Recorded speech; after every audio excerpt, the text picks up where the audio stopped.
మనం ఇల్లు కట్టుకోవడానికి సిమెంట్ బస్తాలు కావాలి కదా, అవి అమ్ముతున్న అన్నయ్య వాళ్ళకి ఒక నెలకి ఎంత సంపాదన వస్తుందో ఒకసారి తెలుసుకుందామా. అన్న నమస్తే అన్న, మీ పేరు? నా పేరు మహంతేష్ అన్న. నమస్తే. ఎన్ని ఇయర్స్ నుంచి చేస్తున్నారన్న బిజినెస్?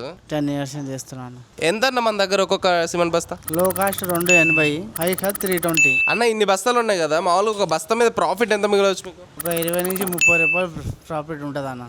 ఒక రోజుకి సుమారుగా ఎన్ని బస్తాల వరకు పోతూ ఉంటాయి అన్న? 100, 150. ఓకే, ఏమైనా ఖర్చులు ఉంటాయి ఇక్కడ మీకు? ఇప్పుడు మన లేబర్ ఖర్చు, మన కిరాయి, మన డ్రైవరు, మన తిండి ఖర్చు. అన్న మామూలుగా ఒక రోజుకి ఎన్ని గంటలు పని చేస్తుంటారన్న? పొద్దున 8 నుంచి సాయంత్రం 7 గంటలకు. అన్నయ్య దగ్గర సిమెంట్ బస్తాలు లో కాస్ట్ వచ్చేసి 280 రూపాయలు అంట, హై కాస్ట్ అయితే 320 రూపాయలు అంట. ఒక బస్తా మీద ఈజీగా 20 నుంచి 30 రూపాయల వరకు మిగులుతాయంట. మనం ఒక 20 రూపాయలు లెక్కేసుకుందాం. ఎంత లేదన్నా ఒక రోజుకి 100 నుంచి 150 బస్తాలు అమ్ముడుపోతాయంట. మనం ఒక 120 బస్తాలు అమ్ముడుపోతాయి అనుకుందాం. 20 రూపాయలు ఇంటూ 120 బస్తాలు అంటే 2400 రూపాయలు అవుతుంది ఒక రోజుకి. ఈ 2400 రూపాయలు మనం మంత్కి అంటే 30 days కలెక్ట్ చేస్తే 72,000 రూపాయలు అవుతుంది. ఇంకా ఇందులో నుంచి shop rent, food bills, staff salaries, electricity bills, ఇంకా ఏమైనా ఎక్స్ట్రా ఖర్చులు ఉంటే అవి తీసేస్తే ఒక నెలకి ఈజీగా 20 నుంచి 25,000 మాత్రమే మిగులుతాయంట. ఇది వ్యాపారం మాయా, ఇది వ్యాపారం.